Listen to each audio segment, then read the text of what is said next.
Ever feel like drowning in info? Like too much to process. Oh, yeah. Today, we're your life raft. We're diving into The Method in Chess by Dorfman. Okay. Not to become grandmasters or anything, Right. but to steal strategic secrets, the kind that work anywhere, not just on a chessboard. And the brilliance of Dorfman, is that he uses actual games. Like, it shows you how a chess master thinks. So we see it in action. Yeah, not just the dry theory. You get a front row seat to his whole process. So our mission today, extract those core principles. Mm-hmm.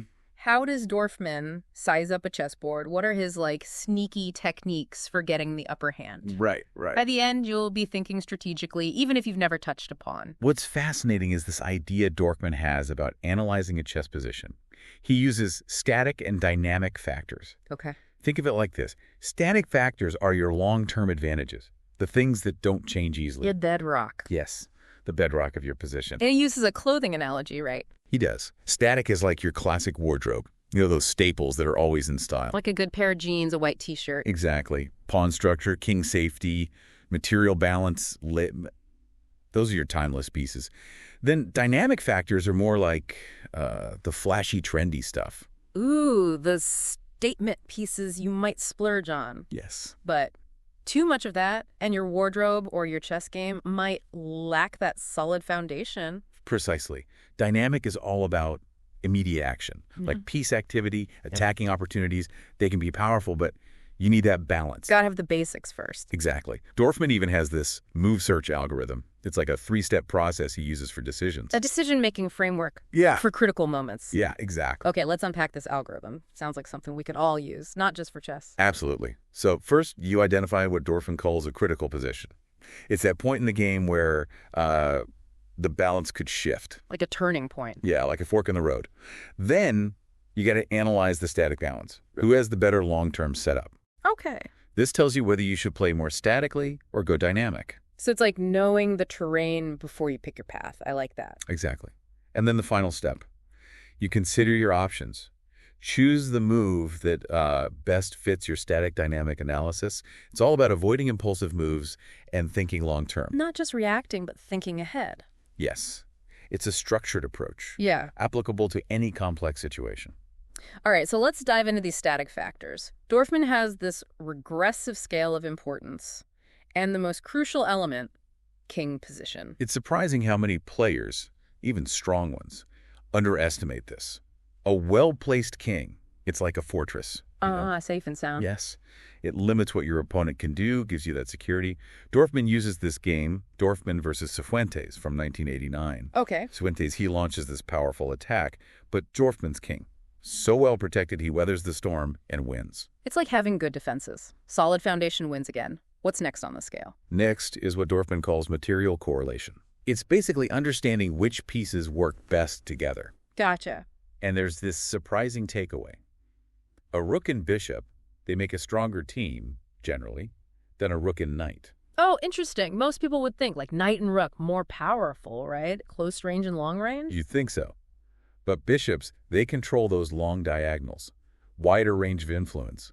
Knights are more limited. So the bishop can back up the rook from afar. Exactly. More control, more potential for attacks. Long range coordination, got it. What's next on the list? This one's interesting. Who has the better position after the exchange of queens? Because sometimes it feels like trading queens just simplifies things. It can drastically change the game. Totally different feel. And often, the player with the better endgame, especially if their king's well positioned, they have the upper hand. After the queens are off the board. Yeah. Dorfman highlights this in the game Petrosian versus Golombek, 1952. Petrosian, known for his positional play, he outmaneuvers Golombek in the endgame after the queens are gone. So trading queens isn't always neutral. Can really tip the scales. Okay, what's the last static factor? Finally, we get to pawn formation, which is huge. But before specific structures, Dorfman, he emphasizes understanding pawn weaknesses. Okay. He introduces some key terms. Weak squares, isolated pawns, and backward pawns. So a weak square, that's essentially an unguarded square, right? Something the opponent can exploit. Exactly. Prime targets, especially later in the game. Great example is Portish versus Kasparov, 1989. Kasparov, a tactical genius, he targets this weak square in Portish's position relentlessly. leads to a decisive win. Ah, so knowing your weak spots is key. What about isolated pawns? Those are pawns that don't have any friendly pawn neighbors. Kind of stranded. Yes, often considered a weakness, but Dorfman points out their impact depends on the overall position. They can be used dynamically, creating open files for your pieces. But you got to be careful with them. You do. Don't want them to become targets.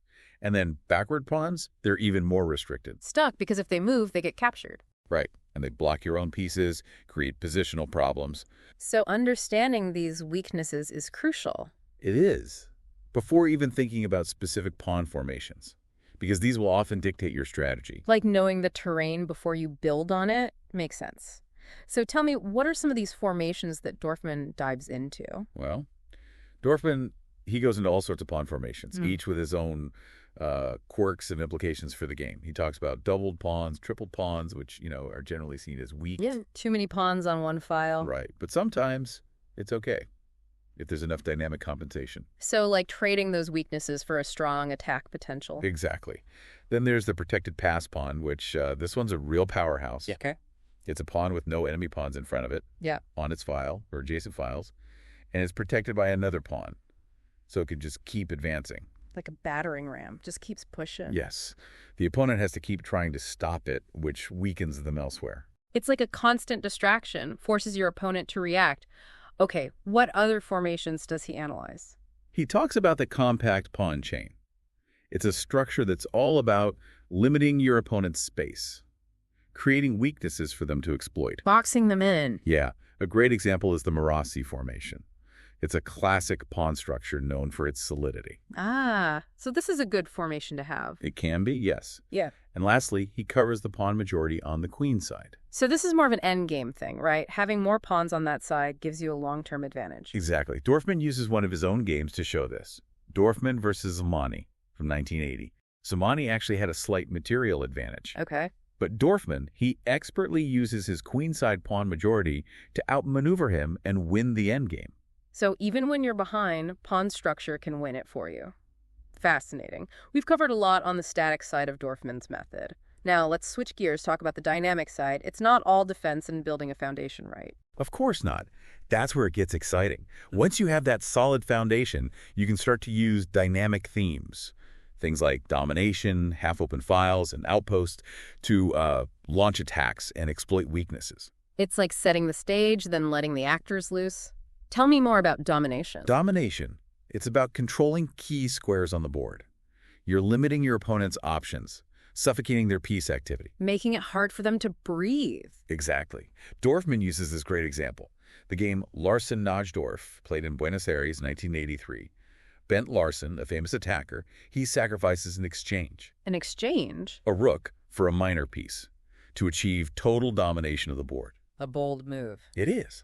But it pays off. So sometimes you have to give something up to get a bigger advantage. Right. And then you have the classic concept of half-open files. Okay. These are files where one of your pawns is advanced, creating a path for your rooks. Rooks on open files, those are dangerous. They are. They can put immense pressure on the opponent, especially if they're aimed at the king. So half open files, something to watch for, both for attacking and defending. Yes, definitely. Now, what about outposts? What makes those so important in dynamic play? I'm intrigued.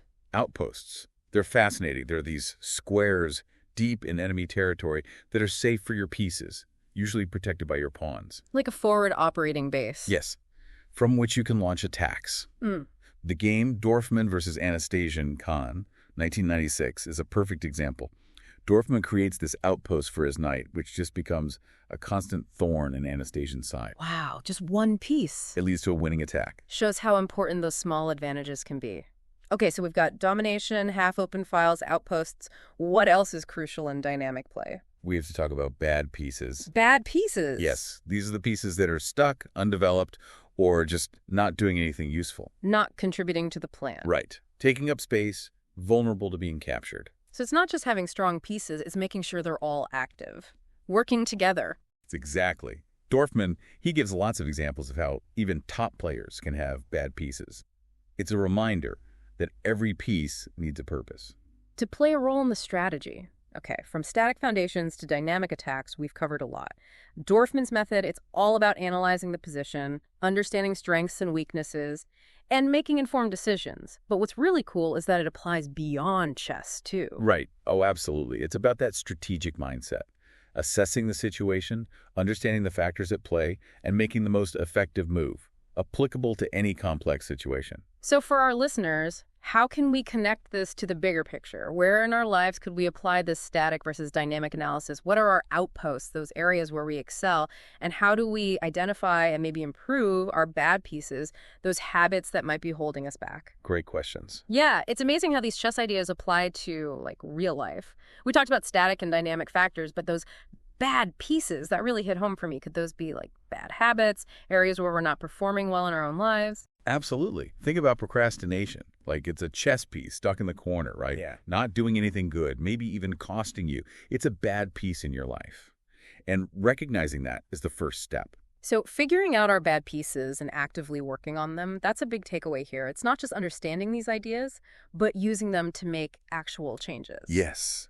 That's what's so powerful about Dorfman's method. It's not just winning at chess. It's about developing this mindset, strategic mindset, that helps you win at life.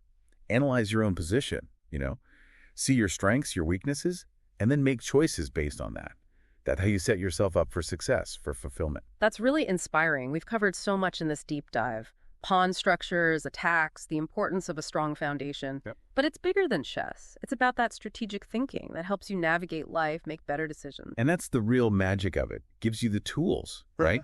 To think critically, plan effectively, make choices that align with your goals. It's a framework for success that goes way beyond the chessboard.